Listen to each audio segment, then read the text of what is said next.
ఒక మాట చెప్తాను. ఏంటా బట్ట? తన జీవితానికి ఆధారము ఆ బట్టే. తను కూర్చోవడానికి ఆ బట్టే ఉపయోగపడద్ది, అడుక్కోవడానికి ఆ బట్టే ఉపయోగపడద్ది. యేసు పిలుస్తున్నాడనగానే అతడు ఆ బట్టను పారవేసి దిగ్గున లేచి ఎవరి దగ్గరికి వచ్చాడు?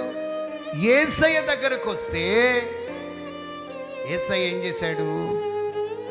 అతనికి చూపునిచ్చాడు, అతనికి దృష్టినిచ్చాడు. ఆమేనని చెప్పండి. ఎందుకో చెప్పనా? దానికి కారణం ఒకటే, బట్టను పారవేసేశాడు. ఆమేనని చెప్పండి. ఏం పారేశాడు? మరి ఈ రోజున మనం బట్టను పారవేయగలుగుతున్నామా? పాత బట్టను పారవేయగలుగుతున్నామా? మనమైతే తర్వాత సంగతి ఏమో కానీ ఆ గుడ్డను దాచి, ఆ బట్టను దాచి ఏమంటాడో తర్వాత చూద్దామని చెప్పి వెళుతుంటాం. కానీ మనోడు ఏం చేశాడు? దానిని పారేశాడు. దేవునికి మహిమ కలుగును గాక.